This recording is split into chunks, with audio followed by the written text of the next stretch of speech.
Why am I here? Why did I have to move to France? Well, stay tuned because in this video, I'm going to share with you a deeper reason that I moved to France. It's a question that I have long sought the answer for, and I finally found it. I'm going to do that by reading you an excerpt from my upcoming book. Thank you so much for joining me today. If you've already subscribed to my channel, thank you. I'm almost at 1,000 subscribers and I can't believe it. If you're new here, welcome. And if you enjoy this content, give it a thumbs up, subscribe, and be sure to click that notification bell because each week I upload a new video about life in France, moving abroad, or finding the confidence and courage to live life on your terms. And you don't want to miss that. I'm Patricia Brooks. And in 2018, I quit my project management job and I moved to the south of France to find myself. I had to come. It was something that was inside of me that was compelling me to come. And it's been a great adventure. But since 2 weeks after I landed in France, I've had this desire to understand on a deeper level why that was. And so I've written a chapter for my next book that addresses this. All right. So here we go. Why am I here in France? Why did I turn my life upside down to get here when I could easily still be in my former life, where I know how things work and where I was comfortable, established, settled? This is a question that has plagued me since my arrival in 2018. I've got a few theories and many smaller reasons for my move, but I think I found a big piece the other day. I was watching a documentary about the making of the 1995 film, The Shawshank Redemption, featuring Morgan Freeman and Tim Robbins. It recounts the story of two convicts, their friendship, and an escape from prison. It's one of my favorite movies.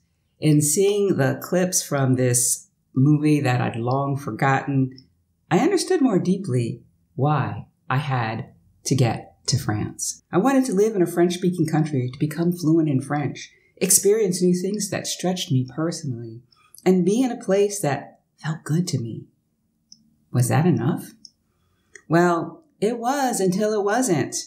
After I arrived in France, I needed to know why on a more rational level. I didn't need to know the deeper reason behind such an illogical action before the move, though. I just knew I needed to get to France, to Perpignan. Once I was there, then I'd know. That's what I thought. That's what I told myself. And yet the answer was slow in coming. The story that unfolds in The Shawshank Redemption is a truly powerful one that we all can relate to, because we all have felt stuck or trapped at some point in our lives. My move to France was my escaping a trap. While being raised to get along in a family, in a neighborhood, community, and in American culture, I'd fallen into this trap. A trap that was meant to create success and happiness, but more often creates tombs where you feel like you're being buried alive. I'd fallen into the trap of needing to go into a 9-to-5 job until I was 65 or 67 or whatever age I could retire at, and thinking that that was all there was to life. It's what you do, even if you don't like your job, even if that job robs you of your vitality and creativity instead of fueling them. And that idea was okay until it wasn't. Because I'd been led to believe that you're not supposed to like work. I remember my mom quoting a fellow co-worker, Charlotte Sussman, who told her, "Pat, you're not supposed to like your job. That's why they call it work." I'd fallen into the trap of thinking that life should be a grind, and then when I retire, then that's when I could truly start living. I escaped that trap unwittingly, however. I moved to France because I wanted to live in a beautiful country and learn to speak such a beautiful language. I was not consciously aware that I needed to escape the very comfortable trap I'd fallen into. I disliked my job. but my life was good. Deep down, however, I felt there had to be something more. That something more showed up to me as this illogical, burning desire to live in France. And so it was. My heart, my intuition drove me to get here so that I could break free from the trap I didn't realize I was living in. I needed to experience a life where I felt free. That's the reason I chose Perpignan.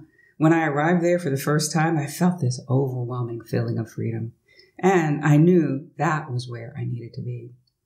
So in many ways, this move to France was my escape from the prison I'd found myself in. You can't escape from prison unless you know that you're in one. I didn't consciously know, but my spirit knew and saved me. I've been in France for over 5 years, and the challenge now is to not fall into another trap of being groomed for success, as I had been in my childhood and early adult years in the United States. The challenge of not reverting back into the rat race of needing to earn a certain income to feel successful.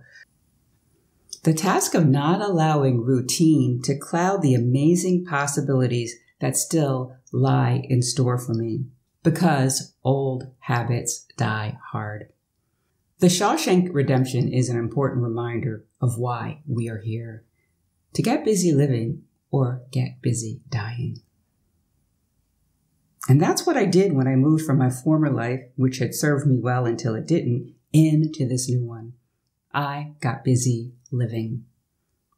But it's not always easy to stay positive in the face of new challenges that arise as a foreigner living in a new country, or as an entrepreneur working to build a successful enterprise that will allow her to stay in the country she now calls home.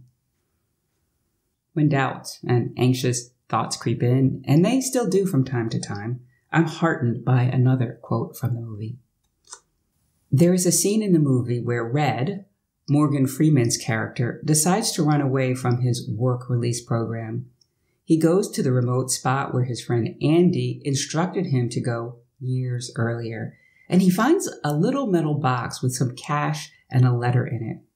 In the letter, Andy wrote, "If you've come this far, then maybe you're willing to come a little further." This line stops me in my tracks. It reminds me of my former life and how far I've come to get here, a place that still, in many ways, feels surreal to me, even after 5 years. If you've come this far, maybe you're willing to come a little further. Reminds me of the rough patches I experienced to get here and extract myself from that comfy prison I'd grown accustomed to, and that had put me on the path to get busy dying. If you've come this far, then maybe you're willing to come a little further. Recalls to mind the hope I felt at the beginning of my journey to France, and that if I continue a little further through the current challenges I face, I'll get to a greater state of being that will make the hardships I've had pale in comparison. I'll get to a place where I'll experience the next marvelous part of my journey. It's a reminder that shouts, "Don't quit now."